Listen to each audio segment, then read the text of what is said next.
So the first thing we need to do is teach our dogs that the clicker means you did it right. This is not an attention-getting device. It's not something you click repeatedly to try to get your dogs to come over to you. In fact, doing that could actually keep them from learning what the true meaning of the clicker is. So make sure you always use it appropriately. So we're going to go straight into charging the clicker, or loading the clicker as some people will call it.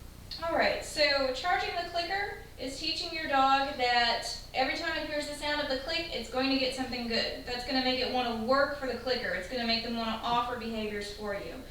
So first of all, before we actually ask them to do any sort of trick, to accommodate them with this concept, we've got to click and immediately treat right away. Now these two know what the clicker means, so they're already paying a lot of attention to me when I've got it out, when they know that we're in training mode.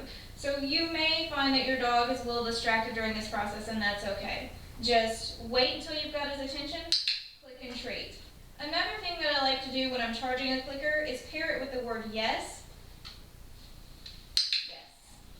And that way, even without a clicker, I've still got a consistent way to tell the dog that it's done something correctly. So our first trick is going to be spin. Very simple trick that you can teach, and it looks really cool when you do it right. So let's start with Obi. And you'll notice sometimes I'll put Cricket aside when I'm not working with her. Every now and then I'm going over and rewarding her for staying in that position. So that's just a really quick tip on how to work with two dogs at once. The clicker does not confuse them if you've got more than one dog you're working with. Same goes if you're in an obedience class and everybody's clicking. The dogs quickly learn which master and which clicker is actually for them. Cricket down, stay. Obi. Alright. So with the spin command, very easy, going back to luring, keep your treat by the nose, he's offering a paw, and just kind of pull it around. As soon as he completes a circle, click and treat. As simple as that. Let's try that again, all the way around. Yes. I'm pairing my click with the word yes. That way we can use either one. Yes. And quickly he catches on to what I want. Very fast. Once you have your dog reliably performing the behavior that you're trying to teach, you can add the verbal command and you can start introducing the actual hand signal. So for my signal for spin, I want to do this, and he's already getting it. It's just an adaptation of the luring. And at the same time, spin. Yes, very good.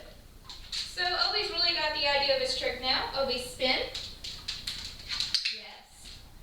Once they get really good at a trick, you can fade out the clicker. You don't have to click every single time. You tell them yes, give them a treat, however you want to do it. The clicker is primarily just to teach a new trick. So the next trick that I want to teach is take a bow, or curtsy, if you have a female dog. This is just going to teach them to put their front end of their body close to the ground. They're going to take a bow downwards. Very cute trick, and another one that's very simple to teach. So this is a brand new trick for Obi. He does not know how to take a bow yet, so he's a very good example of how it's going to look when you're doing this with your own dog. First of all, lure your dog into a standing position. Once again, they're going to offer the behaviors that we have taught them. They're going to offer what's worked. Just ignore that. That's fine. Have the treat close to their nose again. For take a bow, you want to push this treat close to the middle of their front paws. Yes. And it's okay if he goes all the way down. The important thing is that your click happens in the position that you want him to be in for the trick. Right between the front legs? Yes. Very good. As soon as it happens. Yes. Repetition is very important. Yes. Obi, take a bow. Yes. Good boy. They got it. That's so good.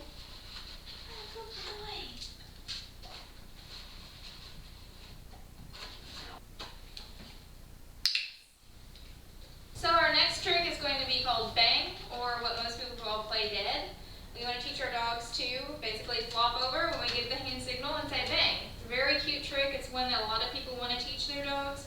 So what I want to point out though is that your dog should know some basic commands before we go into this. Bang is really a combination of a couple of different things. What I usually do when I'm teaching bang is a good down and then luring the dog over into the sideways position.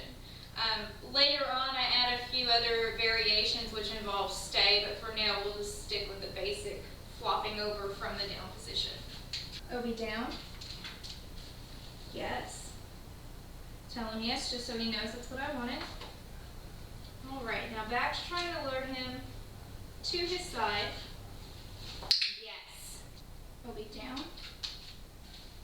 Yes. Back to luring him over.